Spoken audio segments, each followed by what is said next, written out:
again, thanks everybody for joining tonight for our January member meeting. It is a kind of a slow time of year for beekeepers, so I thought we'd focus tonight a little bit on education, and we'll hear from Stephanie on our conference. A lot of work has already been done on that, and we'll get some updates on that. So just to you're going to hear this a bunch of times tonight, but March 12th, Saturday, March 12th, will be our conference. So please put that on your calendar. It's an all-day event from 8 a.m. to 5 p.m.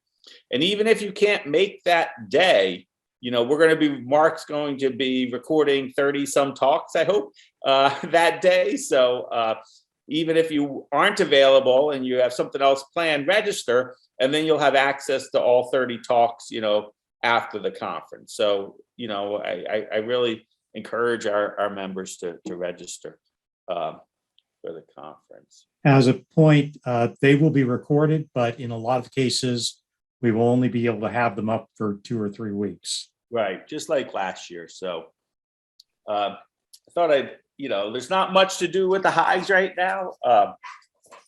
This was my hive when I first started beekeeping 10 years ago. So this was sort of me as a novice beekeeper. No, that's my hive, George. Yeah, that's true. That may be Keith's hive. So you can see the hive stand was brand new and it was wrapped, and it was probably in perfect condition, right? So you could see the straps on it, the bricks are on it, it's wrapped. It's got a mouse guard. So really right now, there's not much to do with the hives. I always remember, if you're not, you should have a plan before you open your hives. So if you don't have much to do, don't open them this time of year. I think the biggest thing that most of us are worried about this time of year is feed. So if today was a nice day and before the meeting, we heard some people checking hives for resources. So just lift up the back of the hive or look up top if your cluster's moved up, and if they're light, put some more sugar on. Insulation is sort of a hot topic nowadays. I'm sure we've all been recommending insulating the top of the hive to help with heat loss and moisture control. So if you don't have insulation on your hives, doesn't hurt to run out there and put it on. Mice are still looking for a warm place to live. So 1/4-inch spacing, you get some hardware cloth and easily staple that on the entrance. Hopefully no one has queen excluders on their hives anymore. If you do, get them off. Top ventilation, sort of standard 5/8-inch hole to let moisture and bees out. There's some recent discussion on whether or not that's also letting heat out and that's increasing winter consumption of the hive. I'm not going to talk about that tonight, but it's a bit of a controversy. And really what you should be doing now is sort of thinking about your goals for this year. And if you plan on getting started with beekeeping or increasing your hives, it's a good time to either build or buy equipment for 2022. So hopefully all your hives are doing well, and it doesn't hurt to let people know. I know there's a few of us that routinely post on the CCBA forum site on the Facebook site, and Justin's the moderator of that, so you can ask to join that if you're on Facebook. And it's people like posting what's going on with their hives on that and sharing, and Bee Chat's a great way to share that too. So again, not much to do in January except for to make sure they don't starve.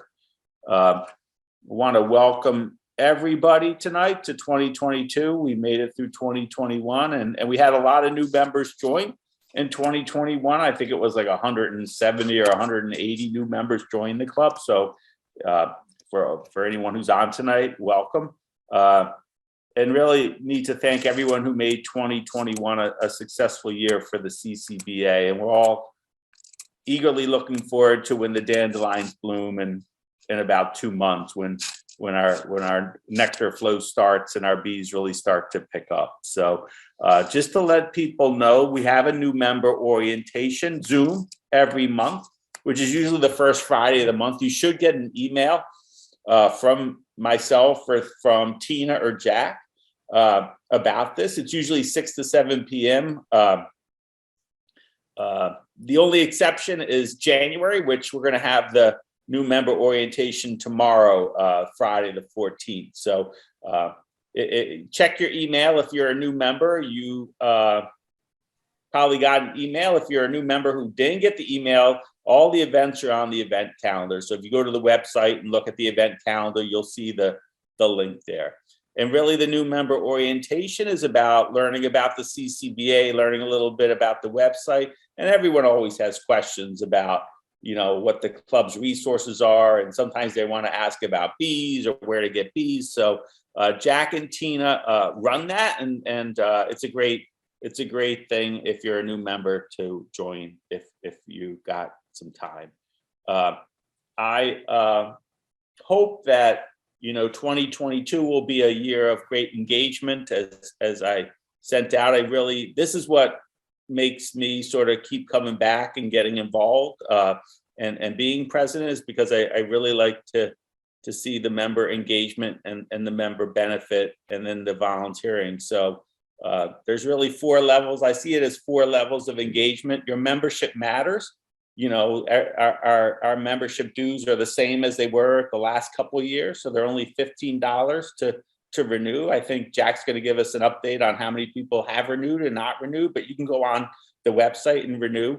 And again, those $15 make a difference in paying our bills every month. So thank you to everyone who renewed their membership. The next level is to attend meetings and events. You know, just show up. You know, a critical mass of people is really helpful to get enthusiasm and to get ideas to what to do.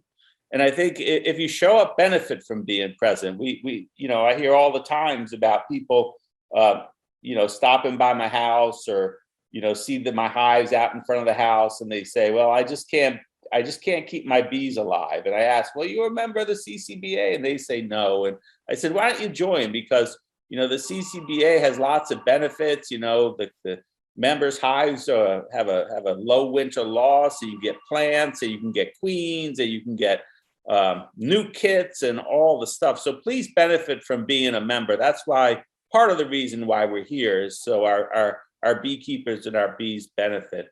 And then the ultimate engagement is when people volunteer and give back. And Shirley, I'm very thankful for the group of officer and committee leads that helped in 2021 and are back in 2022, and all the people that you know, helped out with the Queen program and the plants and the flood recovery at the apiary, and all the teachers and the apprentice program and everybody who makes this go. And I know I'm probably preaching to the crowd when I talk to the regulars that join every month. But if you haven't volunteered, consider it this year. And Walt is always needing teachers in the apprentice program. So, you know, if you've been beekeeping for a few years and you haven't given, you're wondering how you can make a contribution back to the club, being a teacher in the apprentice program is a great way to do that. Really helpful.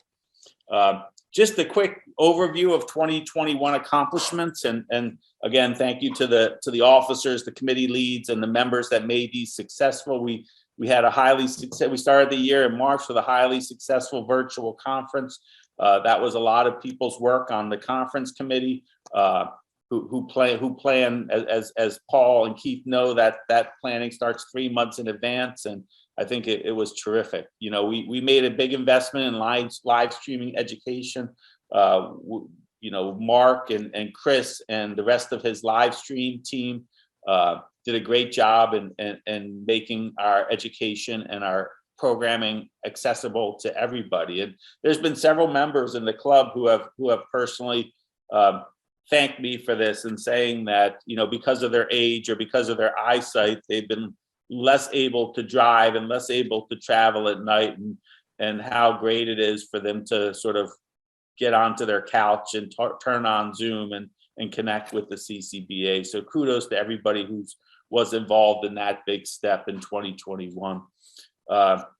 our training programs are highly successful. Our beginners and apprentice program had over 60 new members in training programs. I'd like to see that continue to grow. That is the way to learn beekeeping. So if you're a new member of the club and thinking about getting into bees, I strongly encourage you to sign up for one of them. You're going to learn things I hate to say right way, but learn things because there's often more than one right way, but you're going to learn from experienced beekeepers who keep their bees alive. And that's what you want to do. You want to keep healthy, productive bees. Again, kudos to the people involved in those two programs. The queen team, we had our queens rated. That's a little, I don't like to brag much, but we got an A- by NC State, the Queen Lab there. And that's terrific. It really says that, we've been at this queen rearing as a club for many years now. And this is the first time we've had our queens rated by an external source, and getting an A- is terrific. So we will be at that again this year for sure.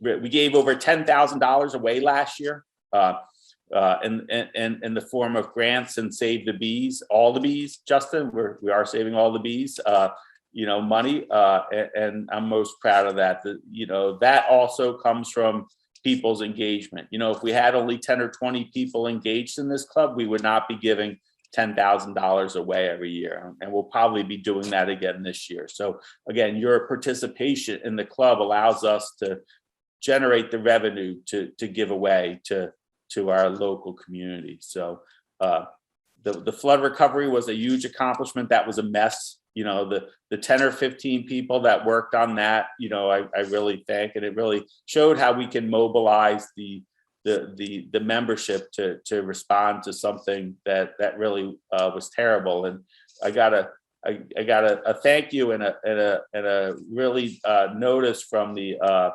Cheslin people who I met out there after the flood, and they commented about how impressed they were to how quickly we cleaned up that big mess. So they were still working on cleaning up their mess, and us with a bunch of volunteers had the apiary cleaned up within a week. So, great job by the people who did that. And our end of the year community give back through the work of Kathy and multiple people who either collected food, gave food, or gave money was usually successful. We gave $3,500 and 850 pounds of food to the Chester County Food Bank. So again, something that we wouldn't be able to accomplish with just 10 or 15 people in the club. So everybody counts and everybody matters. So there's some of the 2021 accomplishments. I think I just have a series of I put a series of pictures. I should have more pictures of people, but I think the people are we do it for the bees, but we also do it for the beekeepers, and a lot of the people in the pictures really were pivotal in making 2021 a success. Best, this is from somebody from Texas, the best brisket I've ever had anywhere. There you go. Yes. And the best fruit wine in Chester County too, coming off of Tony's bar. So I think Chris would agree with that. The Queen team and the work that's done by that group to make to set up 40 mating boxes every 3 weeks. The mobile insemination lab. Not many people are able to say they can inseminate queens in the field. I'm not sure if it's a good idea or not. I'm not going down that path, but we can do it. So we have a tent, we have a microscope, we have a battery pack, and we have Daryl. So the insemination lab will travel. So that's been sort of lots of fun for sure.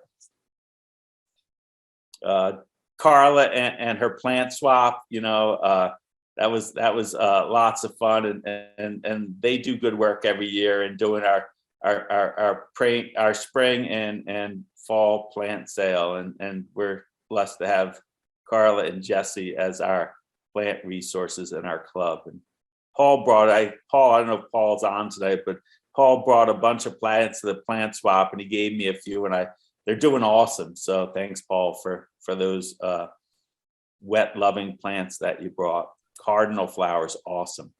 Our American foul root spreading event, as it's been renamed. Yeah, but you know, that was a lot of stuff on the front porch that found good homes, you know, and Ed and Carla who bought all of $500 worth of of all kinds of stuff. You know, I said, Carla, have you used any of it? She said, not yet. So anyway, that was the auction's much fun. So if you're getting out of beekeeping and you're downsizing, think of the CCBA. You know, we'll always accept stuff and we'll auction it off, and those proceeds can go back to you, or a percent can go back to you, or they could all go to the club. And again, that money is obviously used to turn around and generate grants, honestly. So, you know, so when you're giving your stuff to us, the sales of that money is benefiting the local beekeepers and also benefiting our community by having money to turn around and give to worthy causes.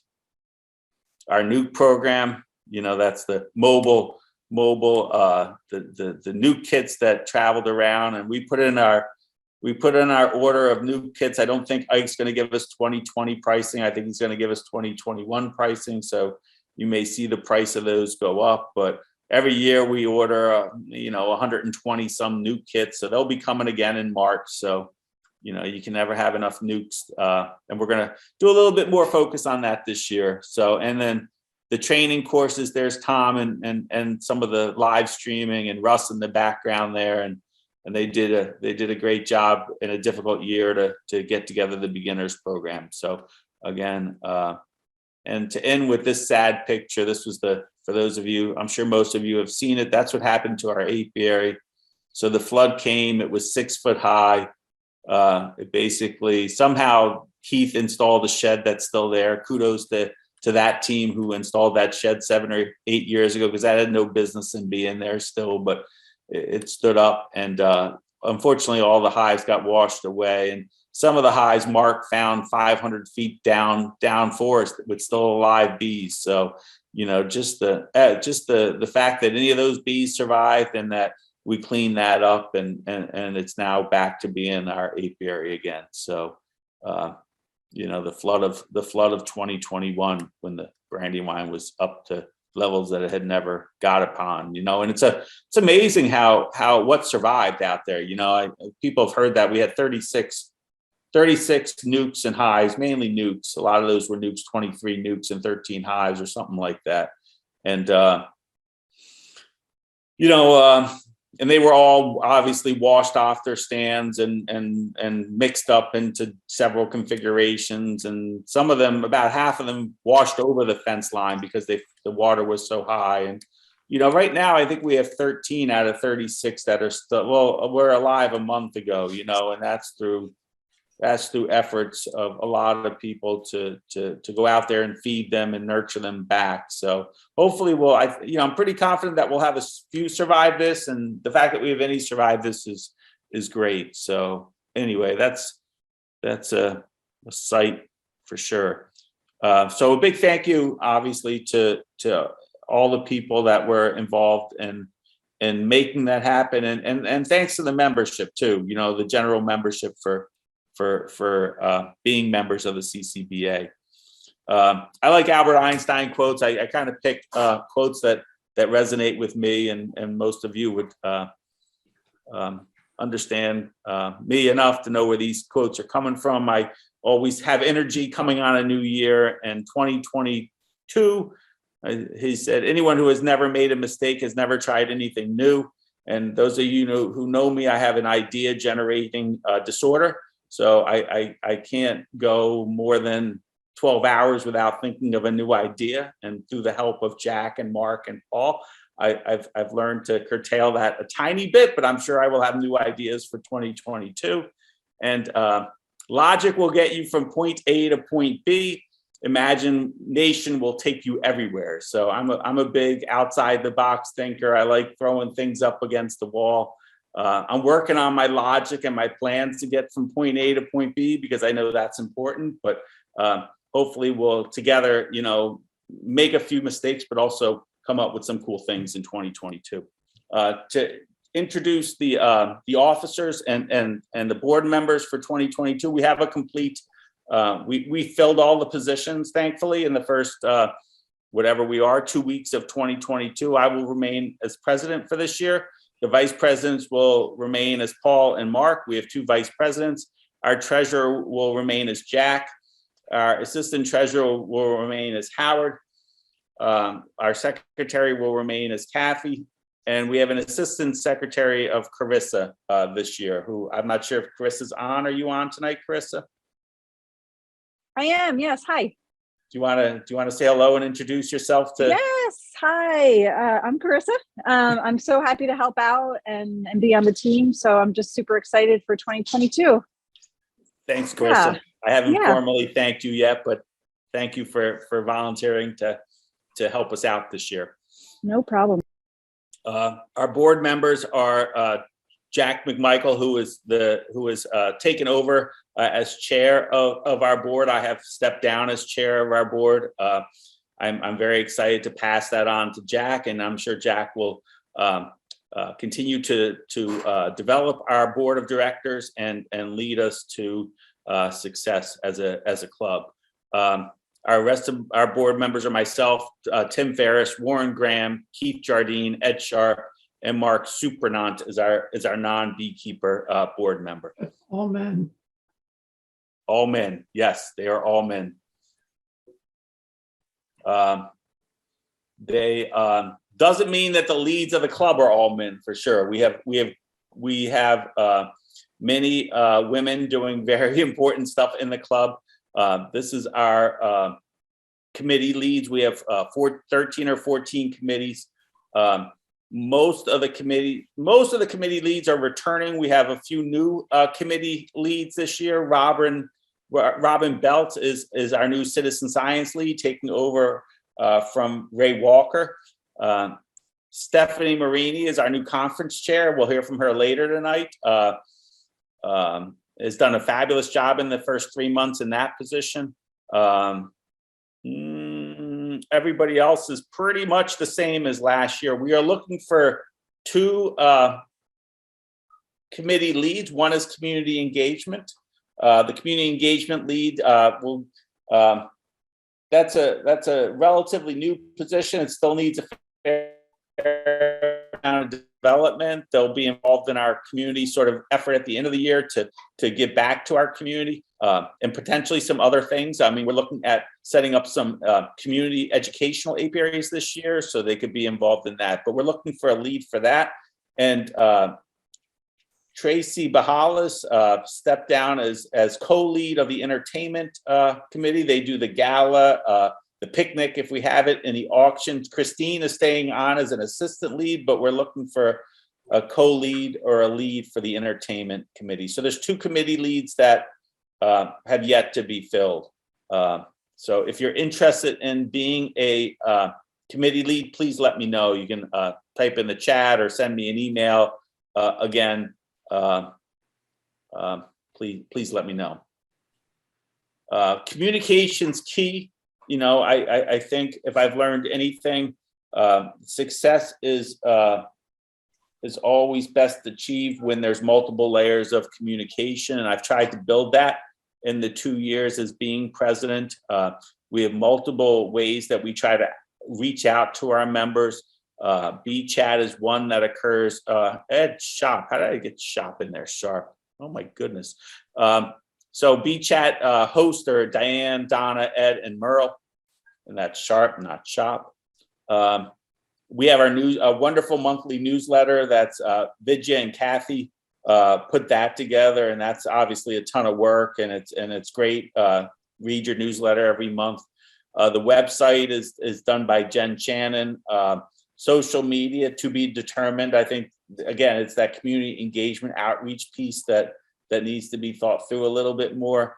And public relations with our new members is Tina. So I'm a big believer, and now we have Carissa on as our assistant secretary to help Kathy in communication. So, you know, we could be doing all the greatest things in the world, but if we don't let people know we're doing it, it's only so good. So Again, thank you to everybody who's involved on that end of it. And we could always use more help, so I'm sure if people are interested in getting, who have some website experience or social media experience or other areas that you think we can help develop with communication, please let me know.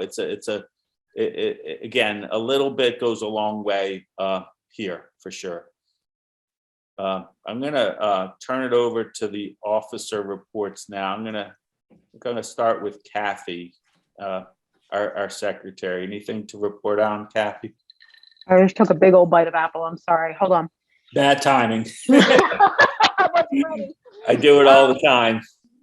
It's all good. I do not have anything to report as secretary now, but I can do a community engagement report when we get to that. Okay. Okay.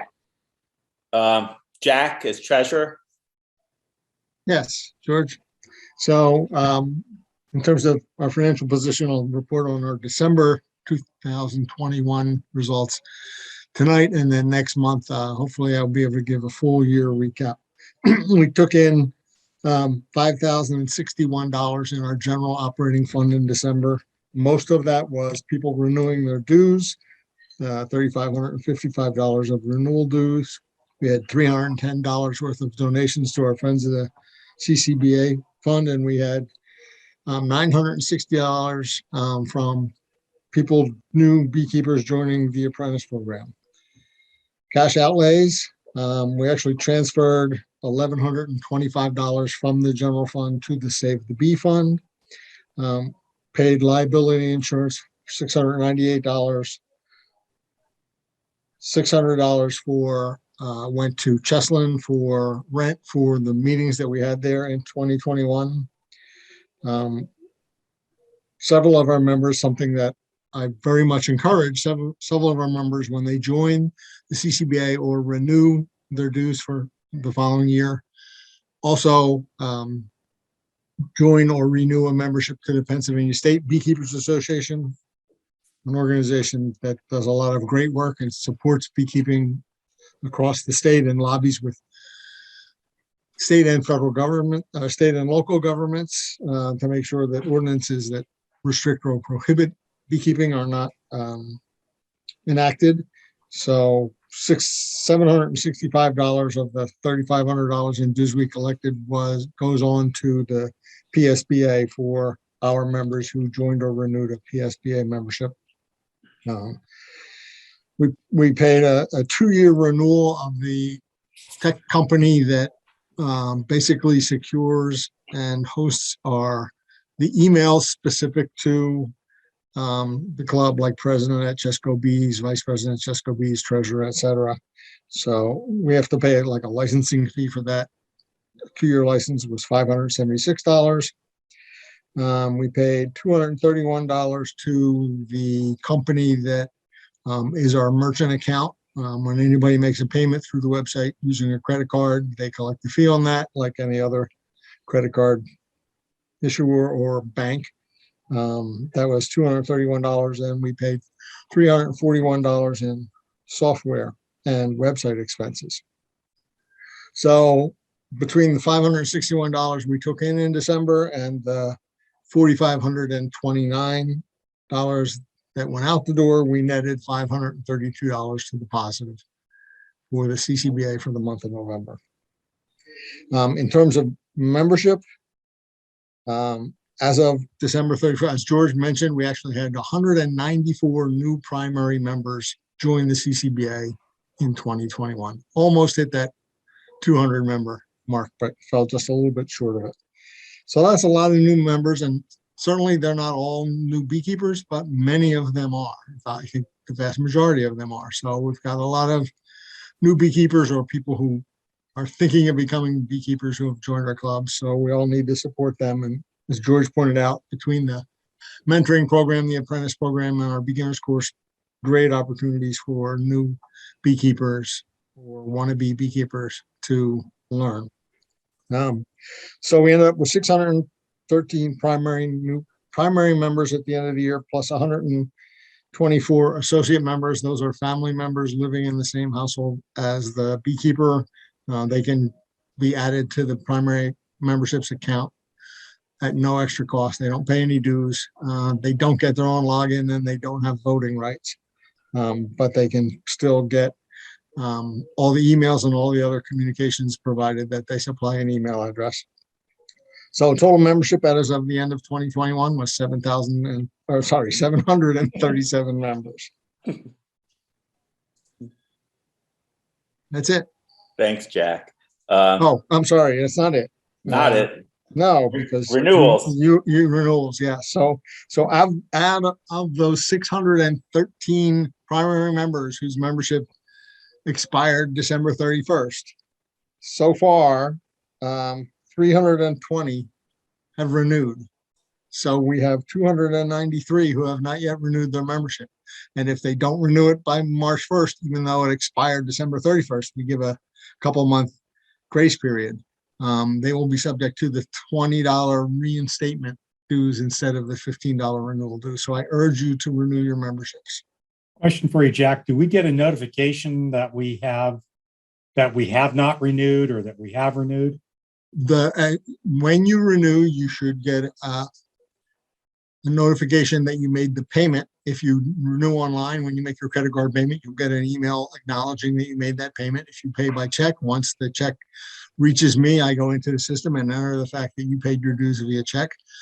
There are 3 system reminder email messages that go out automatically, one in I think early December, one in late December, and one in early January, that go out to anybody who has not renewed as of that date. So if you renew right after that first email reminder, you won't get the second and third. But if you don't, you'll continue to get those reminders. But the last one either just went out or today, or will be going out within the next day or two. And I think, George, are we doing a website breakout tonight? We are.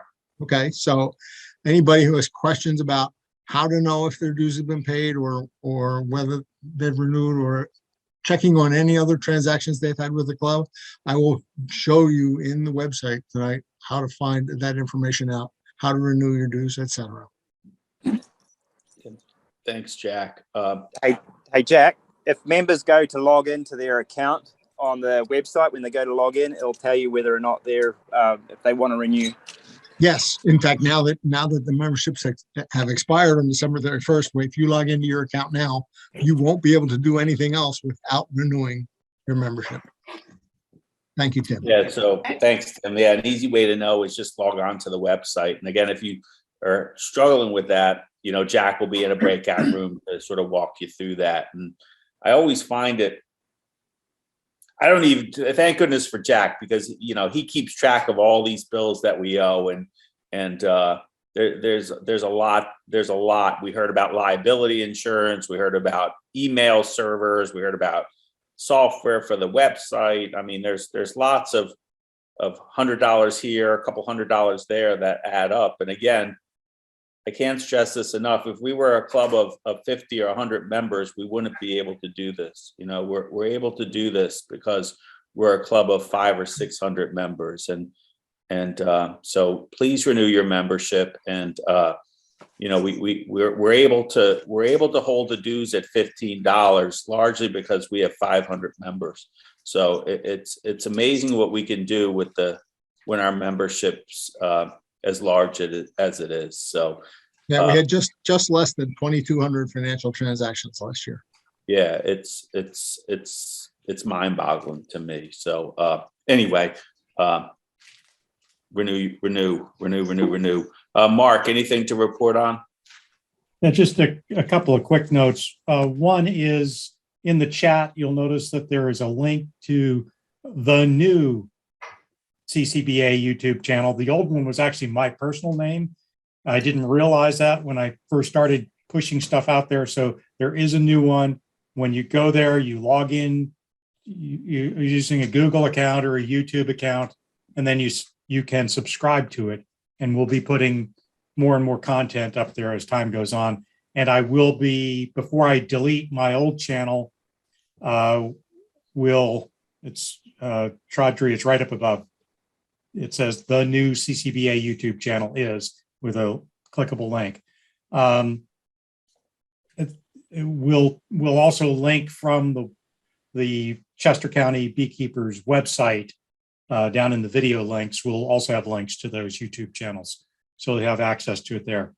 The other thing I want to point out is getting involved or volunteering to take a position doesn't mean you have to do it all. It's not like, oh my gosh, I'm going to get involved in and there's 60 hours a week that I'm going to have to spend. That's absolutely not the case.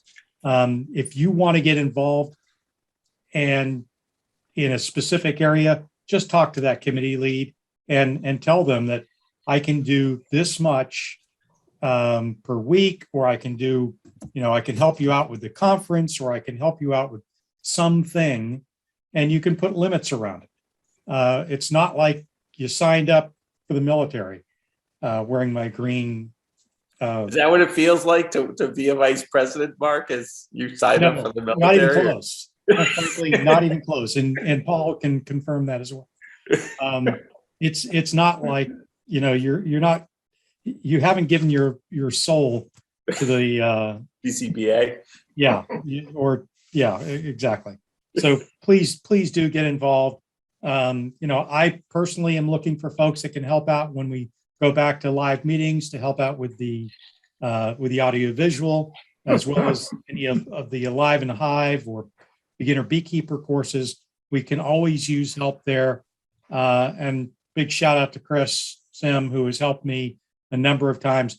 Something as simple as, here's a microphone, go into the audience when people are asking questions or conversations are happening, so we can get that stuff for the people that are virtually online.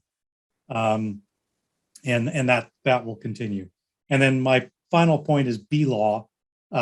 Jack mentioned about the Penn State Beekeepers Association. Please do join. B-Law is open, which means the legislature is now starting to relook at that entire law within the state of Pennsylvania, or the Commonwealth of Pennsylvania. And our ability to interact with that is not through Chester County Beekeepers, but it is through the Pennsylvania State Beekeepers Association. And that's a really, really important thing. They are looking at fundamental and foundational changes to the laws. So join up and have your voice heard. Thanks, Awesome. George. Thanks, Mark.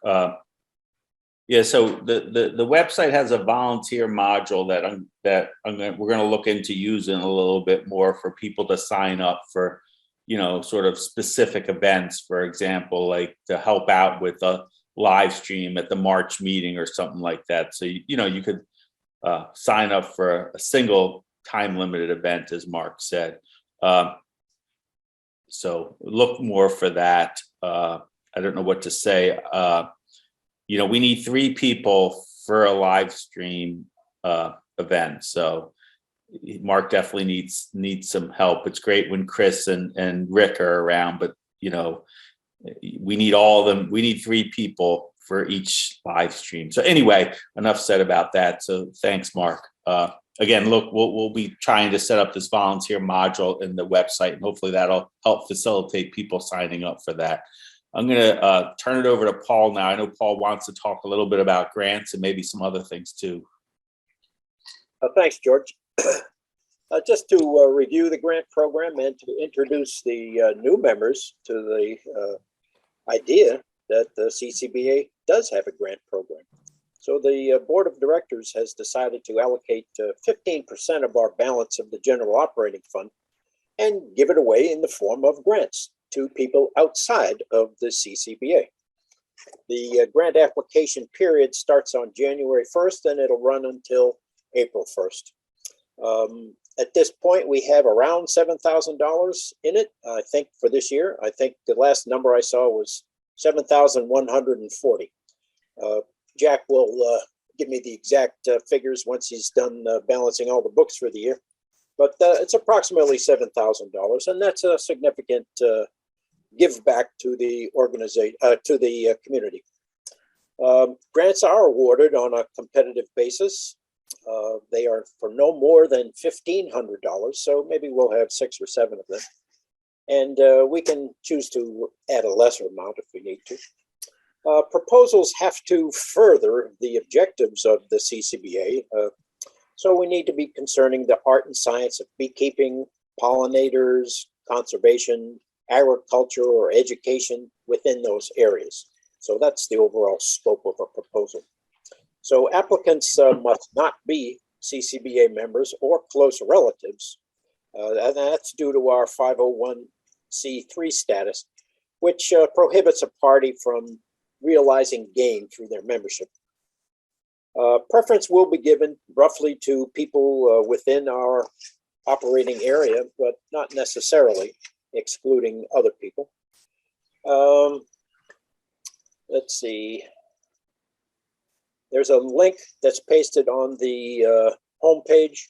It should be viewable to the non-CCBA members, and they can read more about how to submit a grant proposal. Again, applications get sent to me, and we have a grant review committee that reviews them. So an applicant must describe roughly the scope of the project, the timeline, budget, and reasons that it would advance the objectives of the CCBA. And they must describe how receiving a CCBA grant will provide an impact to their project. So we have, I guess it was 5 grants last year, and we had a 6-month interim report, and one is completely done. The others are just about finishing up, and the final report will be due from them in April 1st. Any questions on the grant program?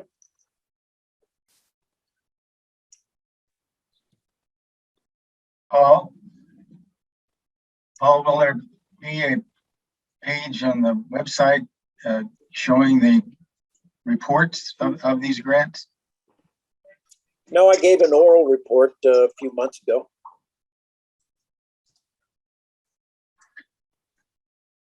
So the transcript of the reports aren't available?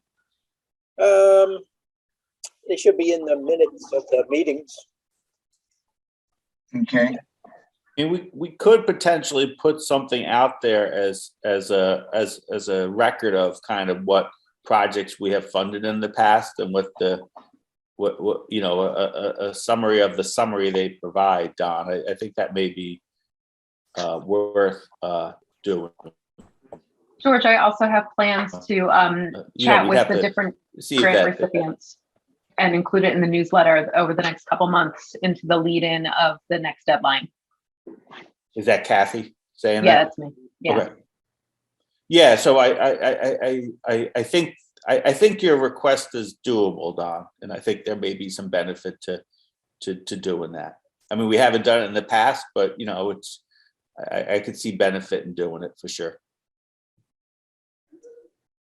But yeah, Paul has reported out on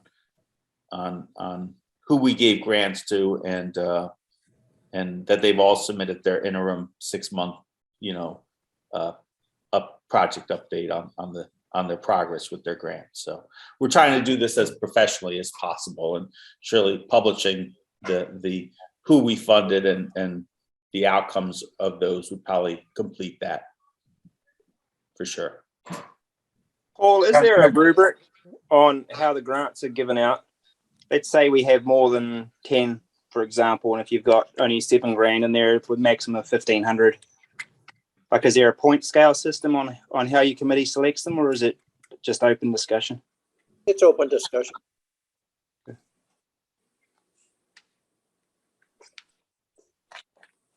And then I think the board does sort of, I believe the board gives final approval to the recommendations of the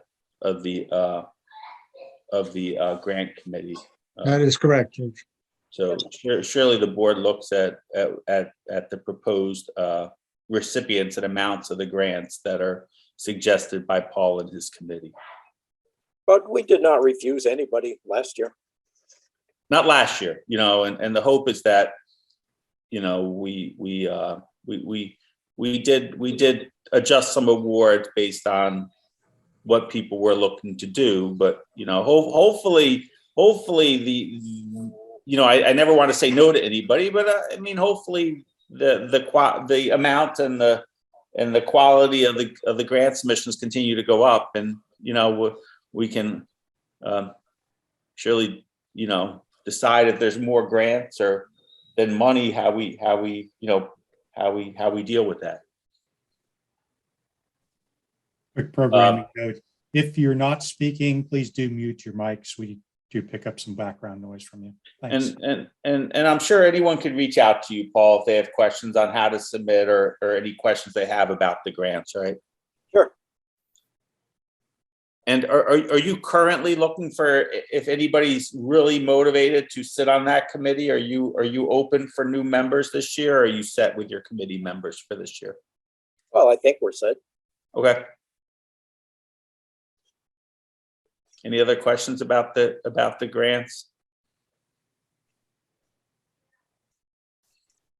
So hopefully, you know, if you know of people in the community looking to do bee related stuff, and please encourage them to apply. You know, this is a great opportunity to further our objectives in the community and get some more goodwill out there for the CCBA. And again, I mean, the board has decided that, you know, one of the most important things we do is give grants. So the amount of money that we have in our bank, a general operating fund on December 31st, 15% of that is assigned to the following year grant program. So that money comes right off the top before we do anything else. So it's really our commitment to getting this right and doing the right thing as a non-for-profit and furthering the objectives of our organization, of our association. So again, every time you sign up for a conference or sign up for the apprentice program or pay your dues, part of that money is going towards this effort. So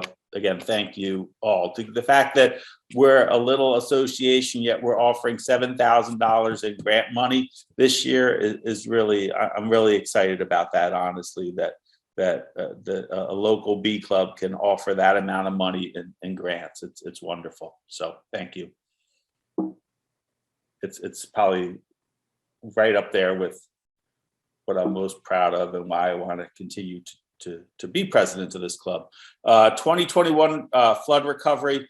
Yes, we don't have enough bees. We will be spending some money on bee stock this year, unfortunately. Was not my intent, but our queen program is grafting and setting up mating boxes in mid-April. So we will be looking to buy 7 local nukes from members in early April to reestablish our mating boxes. So you will see that go out later in the month or so.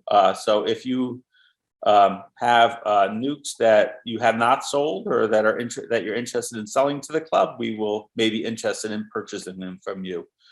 We will have also a member frame donation, which will be in the end of April to early May. And again, that is to help us to make the 40 nukes for the 2021 apprentice program. Again, we had anticipated that the reason why we had so many nukes and hives at the apiary was to make these nukes up in the spring, but we're going to be asking for donations. And that's going to be in late April and May. And we're hoping that people, as part of their swarm management, who don't want to make extra colonies, would be willing to donate a frame or 2 of brood to this effort. And Ed has a big task as lead of the nuke committee to coming up with 40 nukes by the end of May and early June, so we can deliver to our 2021 completed apprentices. So just to let you know, you're going to be hearing more about this, and your donation is going to be most appreciated. You've heard a lot about this website calendar. If you've not been on the website, please go to the website. I'm committed to putting all the active and current links into the calendar. It's a little bit of work, but again, it's crucial, and Kathy and Carissa will help me with this, I'm sure. But if you're looking for what's going on at the CCBA and looking for the link or looking for the connection, please go to the calendar. A little bit about what's buzzing. Currently, there is, even though it is winter and the bees are all tucked in and in cluster and not doing much, there's a bunch of activity going on with it in the club. Every Wednesday night from 7 to 8 p.m. there is a conference planning meeting that's happening. That's led by Stephanie and a group of probably about 10 people are working hard to make that happen. The horticulture committee with Carla and myself, we're going to be doing seed starting. We did this a little bit last year. It's every Thursday from 11 a.m. to 1 p.m. for those of you who have some free time over the lunch hour. That's going to be at my place, and we basically starting seeds for the club sale in April.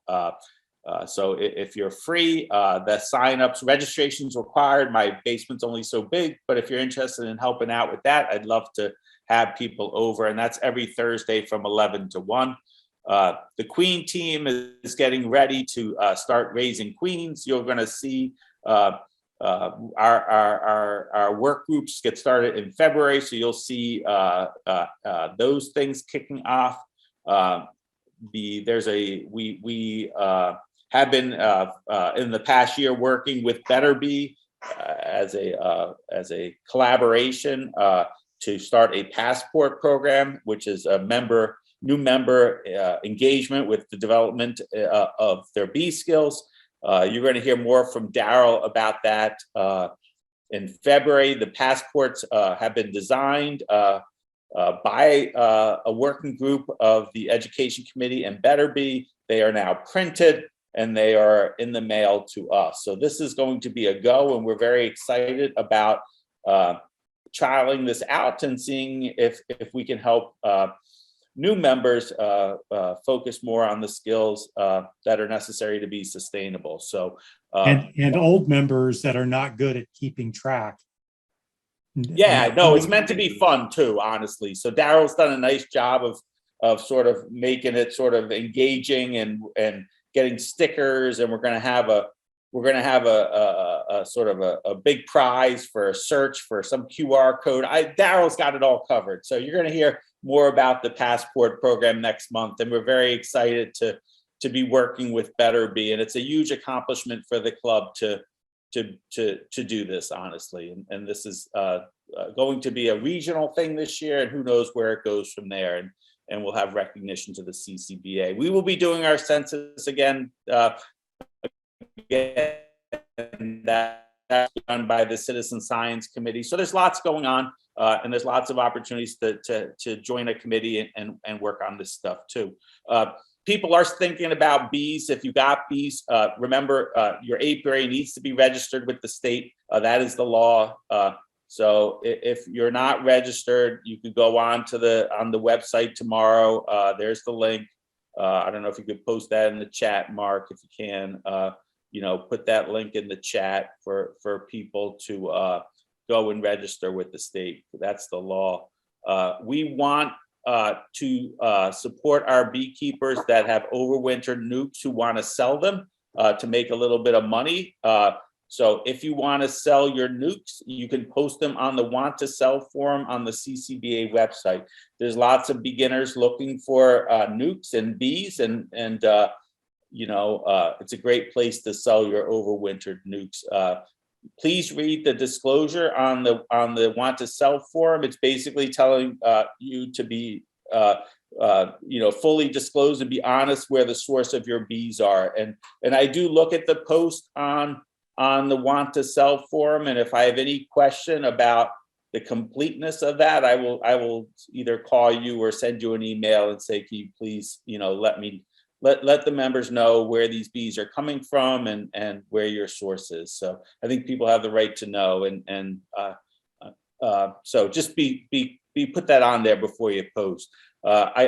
We were chatting about this. I forget when. It's like there's a big rush to get bees, and I think Ed and I were talking about this. Like for new beekeepers, there's a big rush to get bees in April, and there's not a lot of local bees in April. Honestly, the only source of local bees in early April is overwintered nukes, and they're wonderful, and they are pricey though. but they're the best thing to buy. So if you wait a month into May, there's a lot more bees out there where local bees become plentiful, and your price will probably go down, and maybe your quality will go up too. So again, there's you know, you're in this for the long haul, and if you're a new beekeeper, you probably aren't going to get much honey the first year anyway. So whether or not you get bees in April or bees in May and June is probably not going to make a huge difference to your success in the first year. So just something to think about, you know, as you plan getting your bees this year. I'm way over time, but these are all important. Stephanie, you want to talk about the conference? Yeah. Hey guys. Hey everyone. Yeah, super excited to talk about the conference. We're sad to not see everyone in person. Like we were getting used to making the coffee every Saturday morning each month until well, the last month, which I think the coffee pot died 10 minutes into brewing, and that was kind of the nail in the coffin, right? So it kind of feels right now that we're not going to go back in person for a few months until we get a new coffee pot ordered and things warm up, because it's been real cold out there. If you guys are not yet quite aware, because George has said it only 50 times so far, the conference date is Saturday, March the 12th. So it'll be 8 to 5 p.m. George has already posted on Facebook. We'll be sending it out via email, sending out much more communication. Please feel free to share with anybody that you think might be interested in joining, even if they're outside of the club. We've got a couple things going on here. First thing that I want to say, though, before I get into kind of the rest of these bullet points, and I will be brief because we're over on time, is thank you to the committee. So we've got actually close to 15 people who've been working through this. We have folks such as George, Jack, Justin, Keith, Paul, who do a lot of this, who have contacts for speakers, for vendors, for advertisers, etc. And you do it year after year. You do it really well. I don't know how I would be able to pull this off without everything that you guys are supporting and providing, and also all the feedback and guidance as I try to kind of steer the ship overall, so to speak.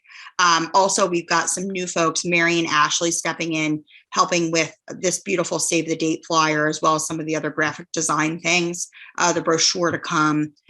Everything looks beautiful so far. So that's an awesome addition to the team. Mark, without you and the folks who are doing the tech work, I have no idea how we would do a virtual conference, quite frankly. I can barely even log on to my laptop. We're lucky that I'm on Zoom and could figure out the camera tonight. So yay, thank God for that. And then also, I think we've got a couple other things going on as far as door prizes. So if I kind of lead with the exciting part, Monica, which I don't know if she's on the call tonight, but Monica is a new beekeeper. If you were at the last 2 Saturday meetings before we had to kind of stop meeting monthly on Saturdays in Cheslin, she's pretty good at sales. That's what she does for a living. She's already drummed up 20 plus door prizes, and she said that her goal is 300 door prizes. So we've challenged her to it. George will give her unlimited honey. I'm going to buy her a bottle of champagne if she hits that goal. Nancy also has been a rock star. Like, I feel like I need to pay her a commission for all the speakers she's recruited. So as I get into that, we've got about 30 plus speakers, right? So for this year, we actually have almost 6 tracks that are going to be full. We've got 5 talks per track. So we'll have 2 in the morning and then another 3 in the afternoon, a Q&A session in the morning, as well as a Q&A session in the afternoon. We've got a newbie track, which is going to be a lot of the folks from the club speaking to some of the newer folks here who want to know. For example, George is going to present, is beekeeping for me? So we've got some folks we can pull in there. Another new track that we're going to be pulling in this year is the wild one. So it's a plant track. So if you're interested in horticulture, if you're interested in hearing about native plants and what you can do to encourage the pollinators, that's something that's pretty exciting for us. And that's going to be something new this year. Then we also have 3 of the intermediate to advanced tracks where we have, you can see the bullet point here on the screen, but it's 30 plus speakers. So we've got Randy Oliver, Ian Stepler, Steve Rapaski, Tom Seeley, a number of others. as well as a good handful that we're still waiting to have confirmation back. So we might even be adding one additional track. Again, they're going to be recorded. As Marcus said, they might only be available for a couple weeks, but you'll have the opportunity. And again, because it's virtual, you don't have to run room to room. You could listen to part of a track, go to the Q&A for another. So you're going to have a lot of diversity there and a lot of different opportunity. I think the only other thing that I wanted to close with is, given that we have so many tracks, we may very well at the end come out and say, hey guys, would anybody be interested in helping to support to be a moderator in one of those rooms? So I would say stay tuned to that as we kind of complete some of our plans and finalize, because we might need a little bit of extra support to ask folks if you wouldn't mind to kind of help moderate some of these talks, especially if it's a talk that you'd be attending anyhow. If you wouldn't mind to kind of help mute people and read some of the questions that pop up in chat, that would be immensely helpful, I think, to everybody. So looking forward to an awesome conference. And again, I so appreciate all the support and I can't wait to see everybody there. Thanks, Stephanie. And I snuck a goal in for registrants too, just because Monica got me excited about 300 door prizes. So since there were 300 door prizes, I said 400 registrants, you know, so I gotta outdo Monica, you know, I gotta get one more registrant than a door prize, you know, but listen, I'm all about riling you guys up to compete against each other to make this awesome. So I love it. So anyway, so if again, it's there's a nice roadmap that's out there from our many years of doing successful conferences, and Stephanie has been gracious enough to lead this challenging effort and motivated team to get this done. So thank you. It's really one of the things that we're known for, and look forward to another successful conference this year and all the people's work behind it. So beginner program, is Tom or Russ on? Yes. Can You want to give us a minute or two about our beginners program for any beginners that are on tonight? Yeah. Yes. Can you hear me, George? Yep. Okay. How many people do we have this year for that are pure beginners? Probably a lot. We had I think last year we had probably 35, 40 new students. Correct. Do we have any idea how many we have this year? No idea yet. No idea yet? Yeah, we don't have the registration open yet on the site. So I was hoping you could just chat a little bit about what the beginner program is, and then let people know that the registration for the course is coming soon. Okay. We got to get the conference up and the beginners courses to follow. So. Okay, so here's kind of the agenda, what we do with the beginners course. We're going to be meeting once a month at a what's the new location in Downingtown? We meet Bondsville Mill Park, Bondsville Mill. It's not finalized yet. That's one of the things that we're working on the next week or so, is finalizing that location. Okay. Our goal. Hopefully it'll be in Downingtown. Okay. Our goal for the beginners is to see that you are successful and that you enjoy yourself. And we want to make sure that you have a pleasant experience, and we're going to give you a path to be able to have fun and to really learn a lot and to be successful. So I think in the past we've done pretty well on that. So I'm looking forward this year to the new students, and we're going to give you a path to success. Please keep in mind that this this beekeeping thing is not easy, okay? And you're going to have failure in the beginning, and it's going to seem complicated, but just stick with us, and we'll help you through it and try to make it as enjoyable and fun for you in the coming year.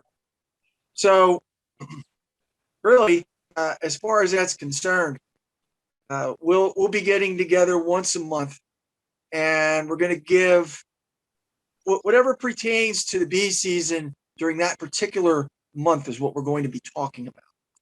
So the season will kind of follow along. In the beginning, we'll go over your equipment, what you're supposed to have, how to set up a hive stand, how to position it, and from there, getting your bee suit, making sure that it fits. I mean, these are basic things that you need to start with. Okay, so I mean that's basically where we're going to start, and we're just going to go month to month, and there'll be a subject matter each month. We will have a live demonstration in the hive, and we will have a classroom agenda every month. So I'm looking forward to it. I think it's going to be good. Thanks, Tom. And just to let people know, we will also have a virtual option. So there will be a live in-person beginner course and also a virtual option for people to attend online. So that'll be Tom and Russ are the leads of that going into 2022, and they do a really nice job in doing our group beginner course. So thank you guys. From that, we're going to move into the apprentice program, which is also another way for new beginners to learn the art and science of beekeeping. That is run by Walt. Are you on tonight, Walt? I'm here, George. Awesome. You want to give a high level overview of what the apprentice program is? Sure. So what it is basically, to read a slide, you're going to work with an experienced beekeeper for a year. It's very, very hands-on. You are doing everything that the beekeeper does. If anyone's on who were my apprentices, you know that I stand back and they do everything. So it is beyond intensive in how much you are working with the hive. So for last year's apprentices, I think we had 40 people. We're targeting to have the nukes for them at the end of May. This year, I think we already have like about 25 or 30 people signed up. So there's still some spots available. So if anyone who knows someone who wants to get on the program, send them to the website, have them sign up, and we can hook them up. The program will start in March. We'll have a kickoff meeting. And after that, I will assign apprentices to teachers based on location, hopefully keeping people as close as possible. And what else? Oh, and we need teachers. So being a teacher is not difficult at all. If you've done this 2-3 years and your hives survive, you're an expert compared to someone who's brand new and doesn't know anything. So basically, the only requirement for a teacher is, here are bees. We put the bees in the box. The bees make honey, and that's it. So we're not looking to teach people demarays or anything like that. It's just basic beekeeping and basic skills with handling and working in the hive. So. Great, thanks, Walt. I had a thought, but I lost it. Oh yeah, so a lot of people ask, should I sign up for the beginners or should I sign up for the apprentice program? And they're two different programs. The beginners is a group that meets once a month for 2 hours, and the apprentice is one-on-one that meets at the teacher's apiary probably twice a month. So some people prefer the group type setting, and some people prefer the one-to-one. Some people can commit to 1 or 2 hours a month, and some people are able to commit to more. So I think, and we've had some people do both. Some people go to the beginners program and also have an apprentice. So I don't think there's a right or wrong answer. I think you're going to learn the basic beekeeping skills in either one, and you're going to have wonderful teachers in either one too. It's sort of what you feel would work best for you. So we need teachers. I'd hate to, anyway, I'm not going to go down that lecture to the 50 people that are on tonight. That's a mistake. So again, if you, as Walt said, if you kept bees alive and you've done this for 2 or 3 years, you probably have enough skills to be a teacher in the apprentice program. We're not necessarily looking for master beekeepers to be apprentices. Sometimes it's somewhat helpful to be a little bit closer to where they are as compared to a little bit further from where the learners are in this type of thing. So anyway, it's a great program. Please consider being a teacher or signing up for it. A little bit about Bee Chat. We have 4 hosts in 2022. We have Diane, Donna, Ed, and Merle. Bee Chats every Friday evening from 7 to 9 p.m. and the link is on the event calendar. So please consider joining for that. I'm going to turn it over to Paul to talk about what's going on in his hives. And then we're going to turn it over to Don to talk about how to approach a hive that dies through the winter. So I'm going to give you the mic again, Paul. And Paul, you'll need to unmute. Thanks, Mark. Thanks, George. Yeah, Cowboy Beekeeping. You shouldn't be doing anything this month, just so that's clear, okay? If you get some nice warm weather towards the end of January, you might want to pop the inner cover off and take a look at a couple of frames in there and see if your queen is laying. Because sometimes around here they start laying in the end of January. Don't do anything rash. What I want to talk about tonight is a problem I had.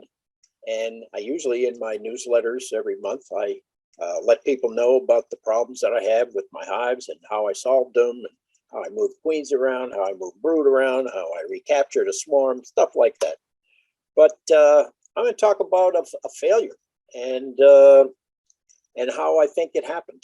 And it's probably germane to maybe a number of you. So I hope it gives you food for thought and will help save some of your hives. I went into my hives on December 23rd to give them an oxalic acid dribble. So again, we make oxalic acid up in a 1-to-1 sugar solution, and we dribble it on the seams of the bees. And usually it's 5 mils per seam of bees. So when I went through my my home apiary, which has 4 main hives and 3 nukes, I was very disappointed to find only 3 to 4 seams of bees in 3 of my hives. Now, usually they're busting out. Usually there's 8 to 10 seams of bees in my hives. Usually have a big, big cluster. So I was very disappointed to find only 3 to 4 seams of bees. And I think that I had low number of bees because I did not recognize the late summer dearth for what it was. And it was only in September 20th when I took the hives apart to see how they were doing. I had plenty of brood. I had 6 to 10 frames of brood, but they were running on empty.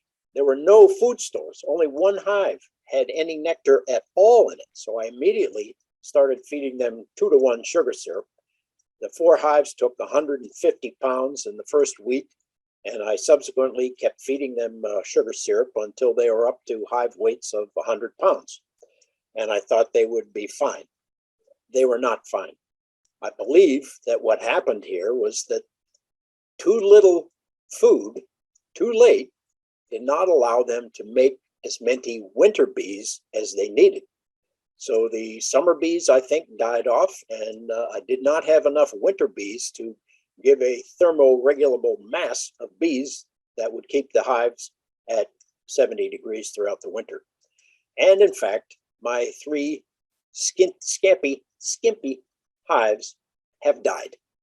So I'm now left with 1 main hive and 3 nukes. They're all in good shape. And so with the 3 nukes, I will rebuild those hives. Now I should have recognized the dearth for what it was. And I just simply did not do it. I had never had a dearth period. I know other people have talked about dearth, but I thought I was blessed. I would always get honey in August, and I would occasionally take honey in September. I did that with my longwood hives. 2 hives down there were really loaded with bees. I took the honey in August and September from the longwood hives. They had 8 to 10 seams of bees when I gave them the oxalic dribble. What's the difference down there? Well, they're at Longwood Gardens. There's a lot of flowers available at Longwood Gardens. So something up here in my area did not perform as well as usual. It could have been the hurricane that came through. Ida may have flattened some forage crops. I don't know. But I should have recognized that there was a problem in late August when my 2 nukes got robbed.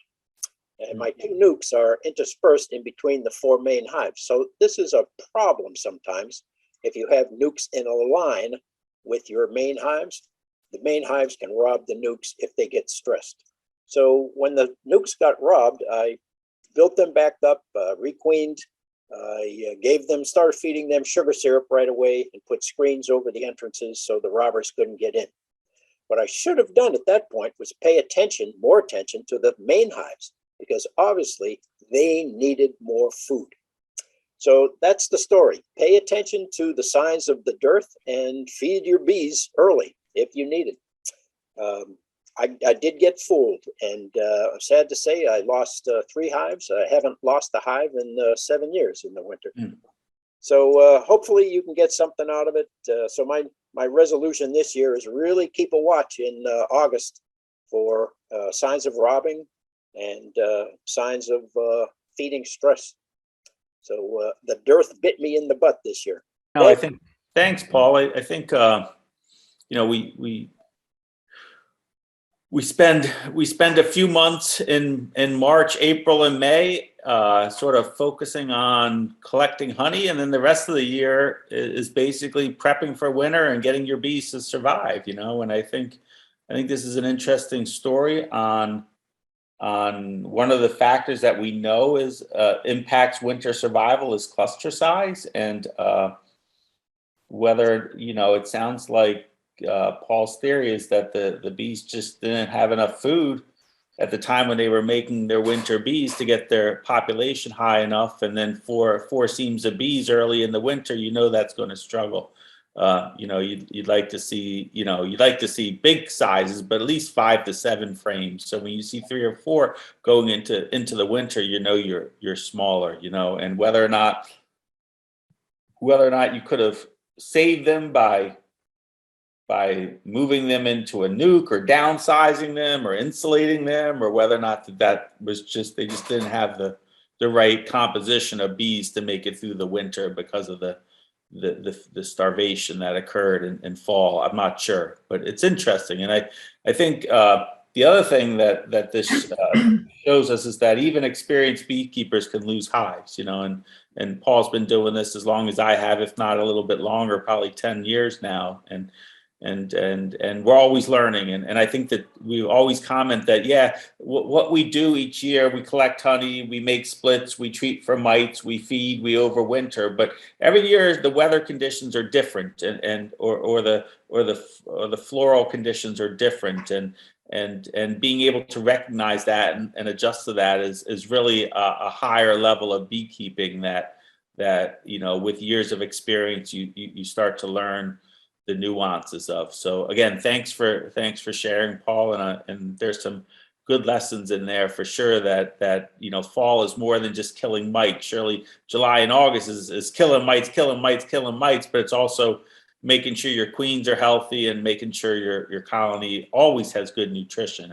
And that's a really hot topic now, is how to recognize nutritional stress and nutritional deficiencies in a hive, and how and when to intervene. So again, hopefully we can get some speakers on the conference on this topic, and also potentially, you know, bring some speakers in during the year on nutrition. And we're blessed to live in Chester County, right, where the floral sources are great and the pollen is great, but you know, every once in a while you'll get in a pocket where maybe the resources are deficient, and being able to recognize that is obviously important. So anyway, with that as a lead and a great lead, and I'm going to ask Don Coates to talk tonight a little bit about, you know, how to approach a dead out, because a lot of us will lose a colony or 2 or 3 through the winter, and if we do that, what do we do, and how do we learn from it? And Don's going to graciously agree to talk to us a little bit tonight on that.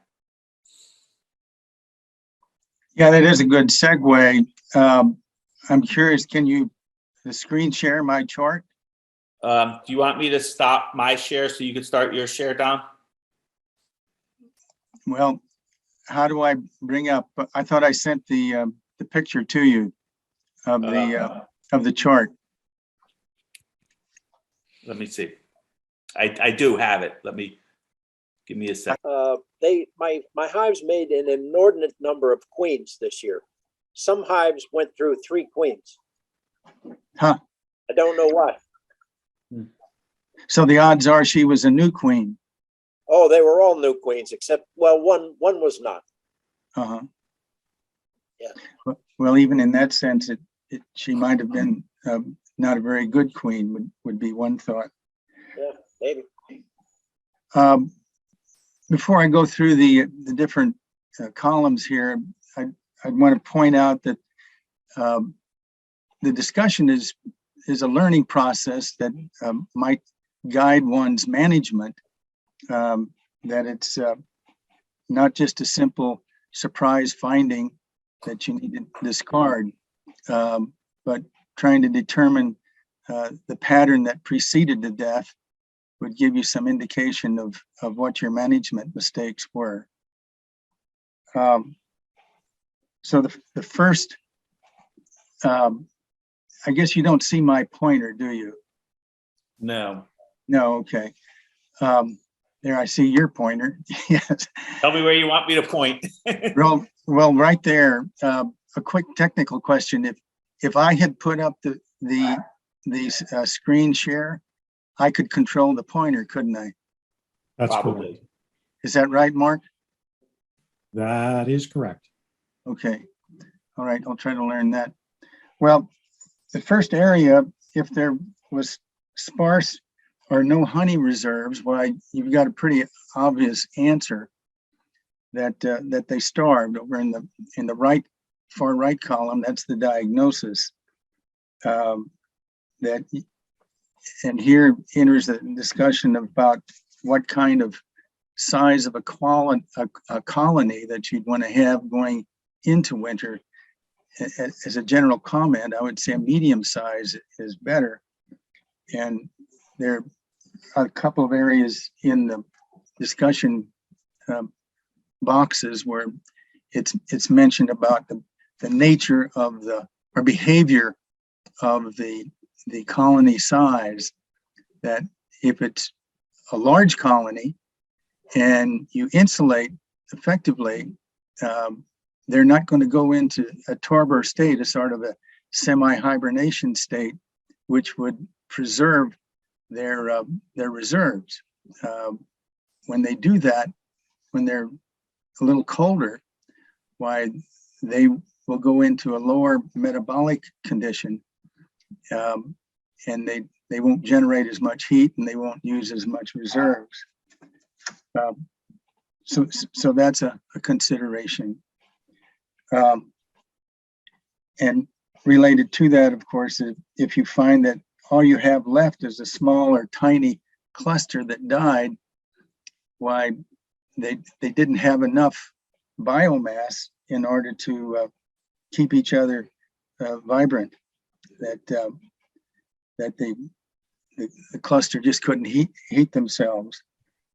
Now, having said that, I don't know, we could maybe go into the issue of insulation and the nature of the inner cover insulation. I've got that mentioned right where the pointer is, the blue, that inner cover insulation, the cloth and foam over a fondant or candy, and foam on the sides of a hive can be an effective survival aid in cold temperatures for small or even tiny clusters. I have a nuke I'm overwintering, and that is really quite small. And I've got foam all around it and above it. I remember Paul demonstrating how he was going to prepare his hive for winter, that he put down the fondant on the top bars, and then some foam over that. He was putting his old wool socks on it. And but a uniform cover of some cloth, which I think the cloth in close proximity to the bars, the upper bars, will collect some condensation, and they recycle the water that's there. besides the insulation. So far into the winter, I've got, I think, 22 of 22 hives surviving, and a couple of them are, as I mentioned, tiny, because I've measured them or noted their size and make extra insulation for them. That with kind of simple technology, you can supervene over the nature of the circumstances and help them out. So if you find a small or tiny cluster, mostly clung together, of course, and died on the comb, that may be that they were just too small, a poor queen, or the winter bees were not produced adequately, that sort of thing. And then when you get the diagnosis of frozen to death, that doesn't quite give you the answer of why they were small, which one might think, of course, goes back to maybe queen quality, or the nature of their buildup going into winter, actually more like into fall. So a smaller, tiny cluster, if that's what you found, they obviously froze to death. And then number 3, if you've got a large or massive bee population, that you've got bees in the comb and on the bottom board, the higher population is an indicator too of greater opportunity for mite reproduction. That the more brood you have, why, that's more opportunity for the mites to reproduce as well, depending on, of course, how many mite treatments you did. And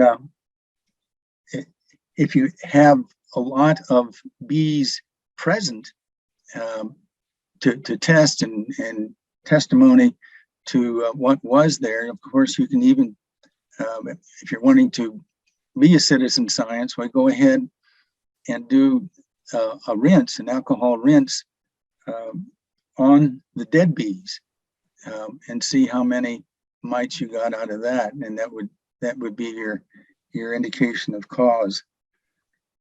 Now, over in the far right diagnosis column, I've termed it a kind of an outsider, out of the box consideration of lost herd immunity. This is kind of a sidebar topic that I've got a PowerPoint that discusses how sick is normal. I remember Ray Walker working with some of the testing that he did with the different labs, that he had sent a couple of samples in, maybe to the national lab in the federal lab in, I can't think of the name. Beltsville. Yeah, Beltsville. That they came back, tested that he had European foul brood, and it didn't show any signs that he recognized. So again, the concept of how sick is normal, I think it's common that European foul brood is there, and it's not evident enough. Now, if that were a fact, and here's kind of a good key and a clincher, that as you're doing your examination of a deadout, look at the used brood frames, and determine if you see evidence in the frames of what's called casts. These are the dead larvae that were there, or that are there, also preceded by patchy brood, that kind of thing that the hygienic bees were not able to keep track of. So that could have weakened the whole system, the whole herd, and left it less defensible against other pathogens. And more particular to that, looking at the brood frame, the used brood frame that from the side, and looking for frass. This is mite poop that it gets pasted to the upper edge of the cell. As I'm describing this, I hope in the future maybe to have pictures of these examples, and it might make a better PowerPoint, but you can see these little white spots on the upper edge of the comb, clear indication that there were a lot of mites in that brood. And again, way over to the left, that if you take the dead bees and rinse them and see that you've got more than 5%, probably at that time of the year, if you got more than 3 or 4% of 300 bees, well, that certainly contributed to previously to a high concentration of lost hemolymph, or the fat body. Apparently it's the fat body now that the mites are sucking off of. So the resistance was down, and probably the metabolic potential of the individual bees was lost, and that's why I'm calling it the lost herd immunity back there. Any thoughts at this point? Anybody got a question? I'm about halfway through. Okay. This is Howard. I have a question. Sure. In your first line there, you're talking about robbing bees. Yes. They have to leave the tattered edges. Is that different than if the bees in the hive are eating the comb themselves? Yes. The robbing is messy. You can even tell that on the sticky board, that there are more tattered pieces of the comb caps that end up on the sticky board. And that generates another image too, that if you look at old brood comb and see caps that are just pinpricked open, that they're not completely removed, and quite a few of them, those were attempts by hygienic activity to clean out potentially some foul brood, or at least sick larvae, and they didn't complete it. So besides looking for the frass, look for little pinpoint incomplete openings of the brood cappings. Okay. So I have a question. Sure. Hi, Don. Hi. I think that this is this is a subject that we would probably love to talk to on Friday night chat, because I think there are lots of questions, which I don't want to take up the time now, but you're cordially invited to come on Friday night chat and talk to us. Sure. Go, good. I'd second that motion, because I have a lot of questions and I just don't want to take up the time tonight, but I have some questions too. So it'd be nice to see you on Friday. And I just want to say thank you to Paul, because Paul revealed soft side, and I went through the same thing this summer, and I had bald bee problems, and I expressed that during the Friday night chat, and I think we learn a lot more from our mistakes, as we all know that. But anyway, I'm going to get off now, and thank you for saying you'll come on Bee Chat. Okay, all right. Well, thank you for the invitation, a reminder. Number 4 there is... One more reminder. We've got a breakout session with you at the end, as we go into breakout sessions, so people can come and chat with you there. Okay, yep. It'll be a full evening. On occasion, and I have seen this, that you'll have 2 small dead clusters in the hive where they're stuck in the comb and unable to gather and keep each other warm.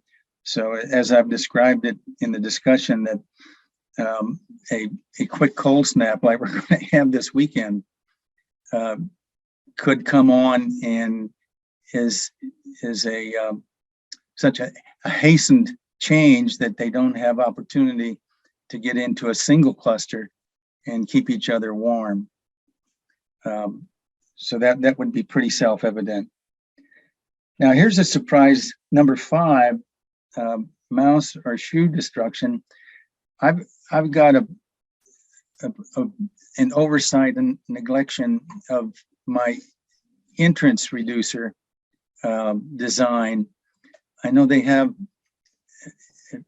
I'm sure a lot of you are using these metal slide sort of tray type devices for an entrance reducer. That's quite desirable to control it that way. But I have seen a couple of cases of shrew kill, that the shrew will get in there and actually eat the bees themselves. They'll consume them.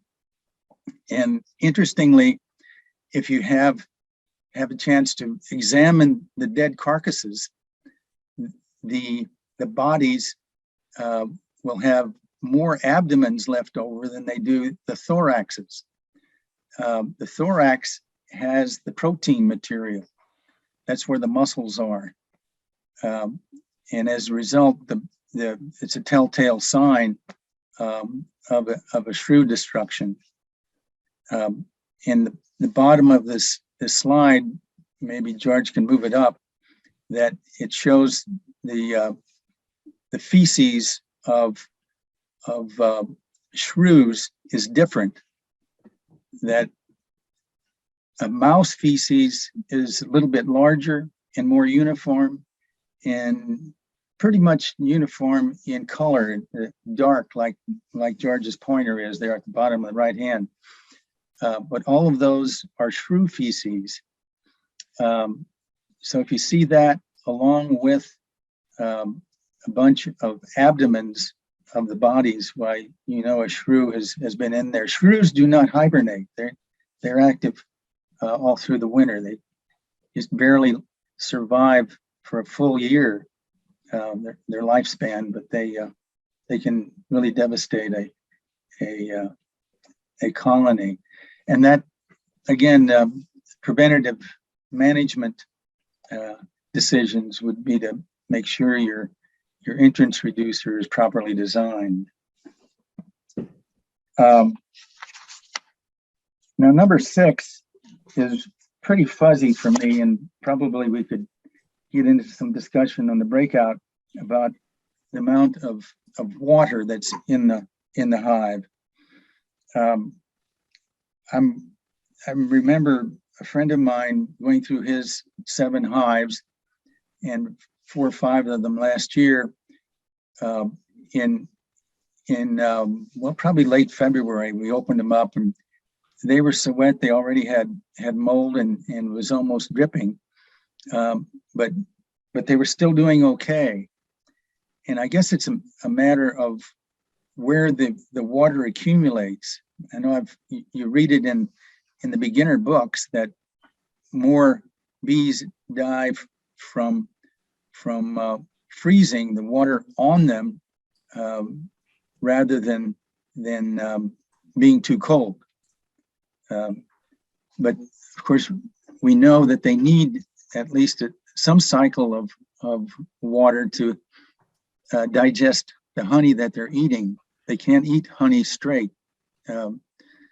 If even a mammal couldn't do that, because you have to have it diluted. That's the reason honey is such a good medication for wounds. It draws out water. So that could be kind of an open discussion later.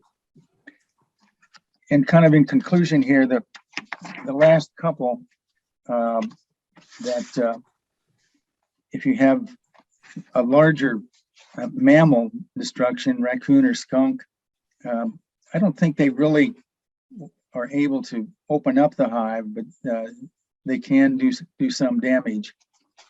I've not seen examples of that, but you see it in the instruction books.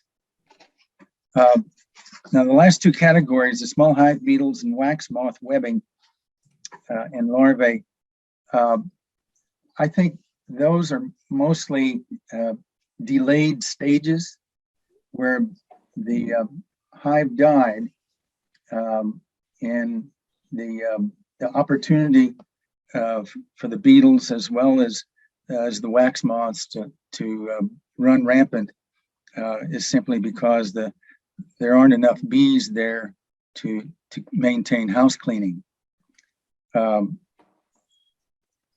There's a management issue here that I saw on a friend's hive that just today, where he had 3 boxes on his hive, and he really only needed 1.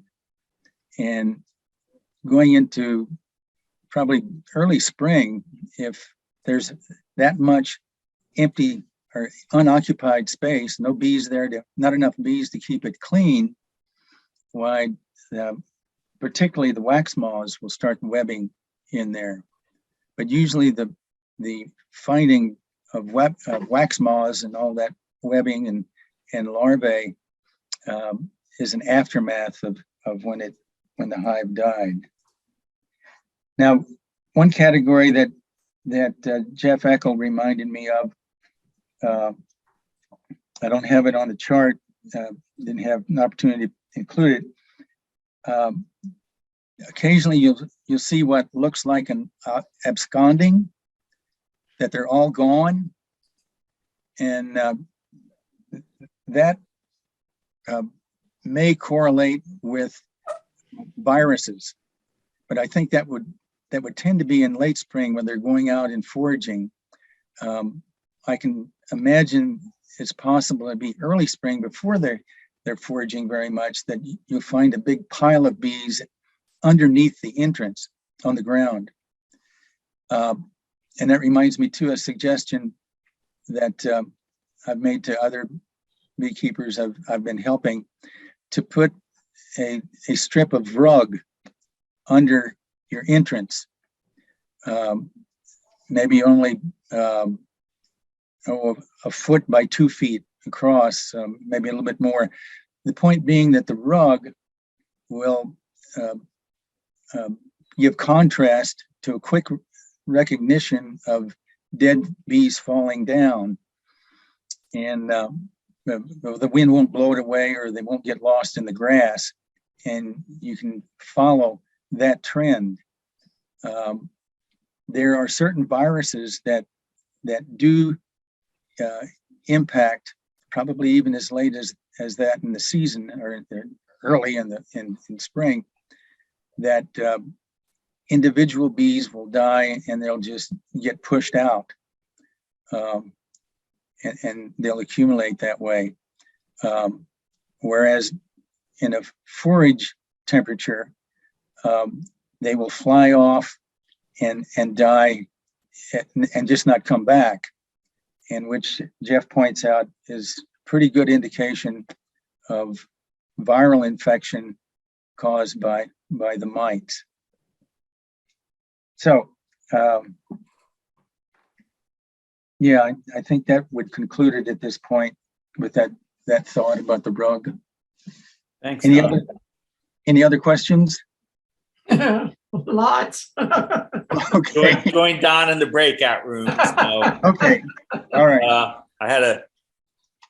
So I mean, working with some of our pure scientists, Don being one, being an ex-vet, and surely some of the other scientists in the club, you could see the value of good hive records, because they want more information, and the more information that you can collect or observe on your hives, the more likely you are to come up with a accurate a diagnosis to what's going on, and it just speaks to the record keeping and the observation skills really that some of our beekeepers have developed over the years. And surely when I talk to Don or when I talk to Ray or some of the other scientists, I feel like the residents that used to call me up at night, the kid's not doing well. I said, can you tell me a little bit more? And they said, the kid's not doing well. I said, you got to give me more than that to a dead hive is not enough information to tell you what's wrong with the hive. So I don't know. I really appreciate you guys continuing to join us and teach us on some of these very important observation and science skills. So thanks, Tom. One quick comment too. There's an open invitation to send me pictures and as much record as you can of a die out.